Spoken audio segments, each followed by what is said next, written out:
ఎప్పటికప్పుడు తాజా వార్తలను అందిస్తున్న ఎల్పీ న్యూస్ కు స్వాగతం.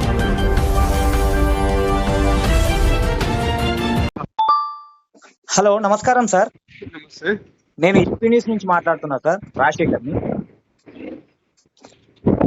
చెప్పండి సార్, కోరుట్ల డిపోలో అద్దె బస్సుల డ్రైవర్ల నిరసనపై సార్ తాజా పరిస్థితి ఏంటి సార్?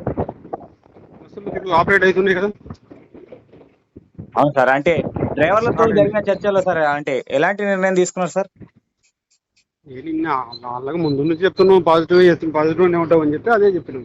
కొత్తగా నిర్ణయం అచ్చా సార్, అయితే డ్రైవర్లు ఏమైనా సమస్యలపై అంటే డిపో యాజమాన్యం నుంచి అంటే ఏ సమస్యలు పక్కా చెప్పాలంటే మాకు సంబంధం లేదు. హైర్ బస్ డ్రైవర్లు కాబట్టి వాళ్ళ ఓనర్లు చూసుకోవాలి. ఓకేనా? సరే, మేము డిపో మేనేజర్ కాబట్టి ఏంటంటే మేము కూడా మాట్లాడినాం అంతే. అచ్చా సార్, ఇప్పుడు నిరసన పూర్తిగా విరమించారా సార్, లేకుంటే అద్దె బస్సులు యథావిధిగా నడుస్తున్నాయా సార్ మరి? నడుస్తున్నాయి.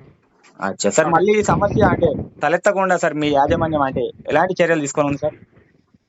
ఓనర్లకు గట్టిగా చెప్పినాం. మేము చెప్పేది ఓనర్లకు కాబట్టి వాళ్ళకి గట్టిగా చెప్పేసినాం. వాళ్ళు సరే ఆపు కూడా చూస్తామని చెప్పి. లాస్ట్ ప్రయాణికులకు అద్దె బస్సు డ్రైవర్లకు మీరు చెప్పాల్సిన అంటే సార్ సందేశం ఏందని ఉన్నా సార్? సందేశం అంటే ఏ పని చేసినా ఏ ప్రాబ్లం ఉందో ముందు మాకు కలవాలా, మాకు చెప్పుకోవాలా. లేదంటే ప్రాబ్లం సాల్వ్ కాకపోతే ముందే ఇన్ఫార్మ్ చేయాలి, మేము పలానా బస్సు ఆపుతున్నాం అట్లా. అందుకని ప్రయాణికులు అల్టిమేట్ గా ప్రయాణికులకు ఇబ్బంది ఉండదు కదా. అవునవును సార్, ప్రత్యామ్నాయ ఏర్పాట్లు కూడా చేయాలి ఒకసారి చూసుకుంటూ ఉంటుంది. మా డిపో కాకపోతే పక్క డిపో ఇన్ఫార్మ్ చేయాల్సి అన్ని చూసుకోవాలి. కాబట్టి మాకు కానీ వాళ్ళ ఓనర్లకు కానీ ఇన్ఫార్మ్ చేస్తే ఇంత ఇబ్బంది లేకుండా అయిపోతుంది. సార్, ఇప్పుడు ఈ సమస్య అయితే సార్ మొత్తానికి అయితే సార్ క్లోజ్ అయినా సాల్వ్ అయిపోయింది. ప్రాబ్లం సాల్వ్ అయిపోయిందా? Okay okay okay sir, thank you sir. Right sir.